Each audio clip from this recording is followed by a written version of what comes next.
Hello guys, Fearmaky here, bringing you another guide. There's been, some comments, suggestions on other guides, and it's the simple things that sometimes we think may not be important and that people really don't know about. So we're going to keep it simple. Today we're going to be talking about ruby keys. Where do they drop and what do you do with them when you get them? Okay? So ruby keys are these items right here. And the way to obtain them is either by doing Uber Damien, which we'll get into that on another guide. By coming to this guy and using these 6 boss parts, it'll spawn a portal. And once you kill Uber Damien, it will have a chance to drop a ruby key. A pretty high chance. You may also get ruby keys from Chaos Shrines and Shade of Death, which is a special event we'll get into in another video.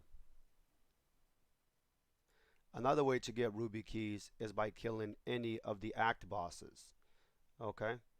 Or any shrine boss, all right?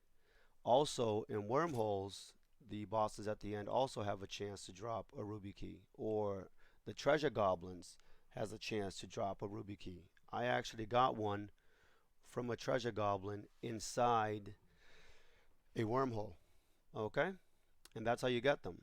So what happens after you get them and how valuable are they? Well, let's go over here.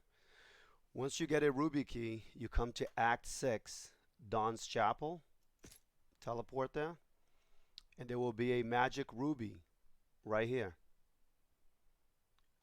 Once you interact with it, it asks you, would you like to enter the ruby gardens? And that will consume one of your keys. All right? So we're going to do a test run here, and you guys will see exactly how many rubies we're going to get. Currently I have 1,364,593. So let's go ahead and run it. I recommend running it on Inferno 5. Okay, so make sure you guys do that. One last thing before we actually continue running it is I highly recommend on the hero levels you reset it and you put 50 points into Scavenger. That will give you an additional 5% ruby drop. Okay? So make sure you do that so you get the most out of the ruby key. And you just go in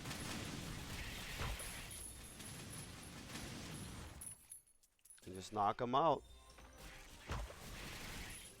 Kill all of the treasure goblins. Oh, here's a fortune card. Unfortunately, it did not port us to Shaponia. I've never really seen it port us to Shaponia, but supposedly you can. That's the chances are really low. We got an upgrade token. And as you can see, I mean, you do get quite a bit of relics as well. I mean, at least like 3 to 5.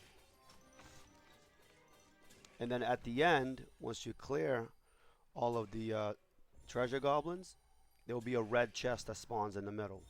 Make sure you loot the chest. This is where the majority of your currency comes from. You walk over it, boom. And there it is. So let's see how much we gathered. So I had initially 1,364,593. Now I'm at 1,523,529.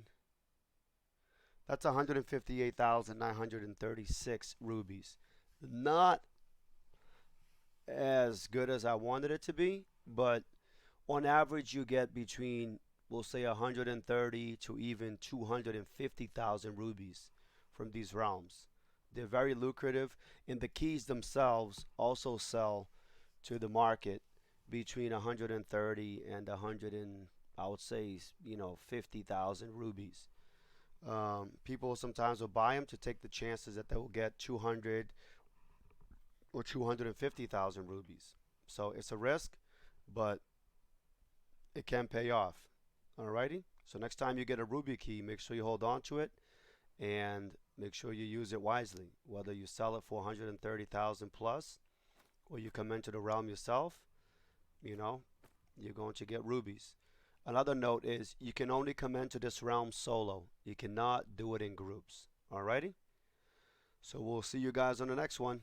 Please keep making your comments, suggestions, anything you guys would like to know about the game. I know we may see it as something really simple, but there's not really a lot of information out there in the community for Hero Siege. So I'm pretty sure this will help you. I myself was one wondering what a Ruby key was, what it did, how much, and especially where do you use them. I never knew that it was an Act 6 in Don's Chapel. So hopefully this helps everybody out there going forward. Keep grinding, roll deep.